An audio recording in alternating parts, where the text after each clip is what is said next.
Good morning student. In my last video I started the chapter ratio and proportion of class 6th. हमने class 6 के लिए chapter start किया था ratio and proportion and there we discussed about ratio and after that some question we completed of exercise 12.1. हमने वहाँ पे exercise 12.1 के कुछ क्वेश्चंस कर लिए थे. जब भी यदि आप रेशो की बात करें तो रेशो क्या होता है? Comparing of quantity with the same unit, है ना. किसी भी चीज़ का कंपेयरिंग करना बट इसकी यूनिट सेम होनी चाहिए, सेम यूनिट के साथ. अब there we did some type of question. हमने रेशो पे कुछ क्वेश्चंस कर लिए थे कि आप रेशो कैसे फाइंड आउट करते हैं. अब हमको जब रेशो निकालना है किसी भी चीज़ का, जैसे कि for example there are 20 girls in your class and 30 boys in your class. What is the ratio of boys to the girls. तो बॉयज़ कितने हैं हमारे पास? 30 है और वही गर्ल्स कितनी है? 20 है. So ratio of number to the boys and girls हमारा क्या हो जाएगा? 30:20.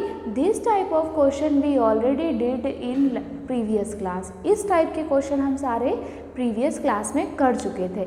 आज हम जो क्वेश्चन करेंगे वो इस टाइप पे बेस्ड है. Here written the question in a year. एक साल में Seema earns 1,50,000 rupees and saves 50,000 rupees. Find the ratio of money that seems earned to the money that she saves to the money she spent. अब ये हमसे क्या बोल रहे हैं कि यदि सीमा जो कि एक गर्ल है वो एक साल में 1.5 लाख रुपए कमाती है, 1,50,000 उसकी अर्निंग है. अर्न मीन्स कमाना. एंड सेव्स, और वो कितने की बचत करती है? 50,000 रुपीज़ की बचत करती है.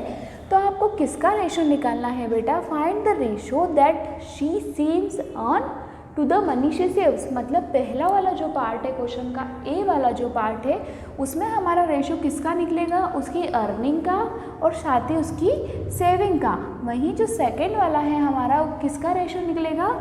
She saves to she spend, मतलब उसके खर्चे का और उसके बचत का. अब यदि हम पहले तो हम ये लिख लें कि what given in this question. Money earns, कितनी मनी वो अर्न कर रही है. ठीक है, कितनी मनी अर्न कर रही है वो? अर्निंग उसके पास हो रही है ₹1,50,000 की. ठीक है. वहीं आप यदि देखो मनी सेव, कितने पैसे की उसके पास बचत हो रही है बेटा? Money saves ₹50,000. अब हमको ये निकालना है मनी, जैसे कि सेकंड वाले क्वेश्चन में पूछा है कि शी स्पेंड, मतलब वो कितना जो खर्च करेगी उसका रेशो. तो पहले तो हमको ये पता होना चाहिए कि उसने कितने पैसे खर्च किए हैं. जैसे कि मैं बोलूँ आपकी जो अर्निंग है, for example only we are considering, हाँ, आपकी जो अर्निंग है पर मंथ 1,000 रुपीज़ है. कितनी है? 1,000 रुपीज़ है. आप 500 रुपीज़ सेव कर लेते हो. तो मुझे बताओ कि आप कितने का खर्चा करते होंगे? 500 का, क्योंकि 1,000 माइनस 500 कितना बचता है? 500. 1,000 रुपये अगर हम कमाते हैं और 500 रुपये फिर भी बच जाते हैं, तो 500 रुपये का हम क्या करते हैं? खर्च करते हैं. तो इसी तरह हमको यहाँ पे क्या निकालना पड़ेगा? मनी स्पेंड, मतलब वो कितना खर्च करती है. तो टोटल यदि उसकी इनकम 1,50,000 है, ठीक है, उसमें से 50,000 रुपीज़ वो सेव करती है, तो कितना खर्च करती होगी एक साल में वो? 1 लाख रुपीज़. 1 10 100 10,000 लाख. इतने पैसे क्या करती होगी वो? खर्च करती होगी पूरे साल में. मतलब earning money 1,50,000, saving money 50,000 and जो स्पेंड किया उसने money spend is that 1 lakh. Now we will solute first. हम सॉल्यूशन करेंगे फर्स्ट वाले का. फर्स्ट वाला आप सबसे पहले देखो कि क्वेश्चन में हमको दिया क्या है. हमको किसका रेशो निकालना है? Ratio seems that earn to the save, है ना. तो अर्निंग जो मनी अर्न वो हमने देख लिया. ये अपन ए वाला जब सॉल्यूशन करेंगे उसको रिपीट लिखेंगे. मनी अर्न, है ना. मनी अर्न कितना हो गया हमारे पास? ₹1,50,000 to the ratio of she save, है ना. तो मतलब सेव कितना कर रही है वो? सेव मनी कितनी है? सेव मनी है अपने पास 50,000. ये हमारी अर्निंग मनी हो गई और ये कौन सी हो गई हमारी सेव मनी। अब हम रेशो किसका निकालेंगे, ratio two the money that seems earn, ये इसका रेशो अभी अपन निकालेंगे। तो रेशो क्या हो गया, money earn upon two the she saves, money save है ना। अब अर्निंग कितनी है बेटा, 1,50,000, ये क्या है अर्निंग है। और वहीं उसकी सेव कितना किया है उसने, जो कि क्वेश्चन में हमको देके रखा है 50,000, ठीक है। दिस इज द रेशो, ये रेशो होगा। But we have to cancel this, we have to write in simplify form. So this 0 is cancelled by this 0, this 0, this 0, this 0 is cancelled by this 0 and this 0 is cancelled by this 0. So what we having, अपने पास क्या बचा, हमारे पास यहाँ पर बचा है 15/5, 15/5। अब हमको simply form that in last class I already explain to you each and everything. जब भी हमको रेशो को सिंप्लीफाई करना होता है तो हम क्या करते हैं, we have to take the same number and you have to multiply और divide whatever you want to do with the numerator and denominator. अब हम इसको कैंसिल यदि करें तो ये देखो आप, ये जो 5 है और 15 है, ये दोनों किस किस के टेबल में आते हैं बेटा, अपन देखें तो 5 3 क्या होता है 15 और 5 1 क्या हो जाता है 5। तो यदि हम डिवाइड करते हैं तो 5 3 15 और 5 1 5। तो द रेशो इज व्हाट 3:1। वहीं अब हम बी वाला पार्ट देखेंगे, money that seems earn to the money that she save to the money she spend. अब हमको लिखना पड़ेगा उसने कितना मनी सेव किया है। तो as we already know money saves, how much money she save. अब ये बी वाला सॉल्यूशन है, ओके। मनी सेव्स है ना, कितना मनी उसने सेव किया है बेटा 50,000 उसके पास सेविंग है। वहीं आप यही देखते हैं टू शी स्पेंड मनी, हमने निकाला है ना उसने कितना खर्च करेगी, पूरा 1 लाख। अब हमको किसका रेशो निकालना है इसमें, she save to the money she spend, किसका रेशो निकालना है, शी से, मतलब अब आप इस रेशो फॉर्म में लिख लेंगे यदि इसको, ratio is equals to money save upon is to money spend, ठीक है। सेविंग कितनी है 50,000 और सेविंग के साथ स्पेंडिंग कितनी है, ठीक है। तो ये क्या हो गया हमारा आंसर। अब हम इसको भी क्या कर सकते हैं, सिंप्लीफाई कर सकते हैं। हम इसको सिंप्लीफाई करेंगे तो ये 0 से ये 0, दिस 0 एंड दिस 1। अब हमारे पास क्या बचा बेटा, यहाँ पे 5/10, हमारे पास क्या बचा 5/10 बचा। अब हम जब इसको सिंप्लीफाई करेंगे, हमको क्या करना पड़ेगा, इसको भी सिंप्लीफाई करना है। So we can see here, if you will tell the table of 5, तो 5 का जो टेबल बोलेंगे तो उसमें 5 भी मिलेगा हमको और 10 भी मिलेगा। तो हम किससे डिवाइड करेंगे न्यूमरेटर और डिनोमिनेटर को, 5 से। तो 5 1 5 and 5 2 10। This is the answer. मतलब जब वो अपन ऐसा बोल सकते, the ratio of earning money to the save money is 3:1, the ratio of money save to the money spend is 1:2। Understood this question? Now see the next question of this exercise. The question is, cost of a dozen pen is ₹180। Dozen pen की जो cost दी है वो कितनी दे के रखी है हमको, 180 rupees दे के रखी है। And cost of 8 ball pen, और जो बॉल पेन है 8 बॉल पेन है, कितने हैं 8 है, उसकी कॉस्ट 56 रुपीज़ दे के रखी है। तो आपसे ये पूछा है, find the ratio of cost of a pen to the cost of a ball pen.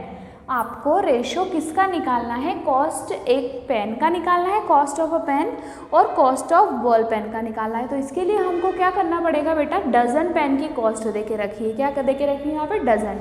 Dozen means what, 12 है ना। अपन ऐसे बोलते हैं ना 1 डज़न बनाना, 1 दर्जन बनाना है, तो मतलब एक में 1 दर्जन किसके इक्वल होता है, 12 के इक्वल। मतलब जब भी आपको डज़न में कॉस्ट दे के रखेंगे so we have to equal this 12।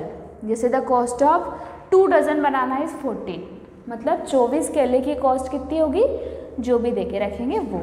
अब हम यदि इस क्वेश्चन को सॉल्व करते हैं तो सबसे पहले आप ये देखेंगे कि what given in this question.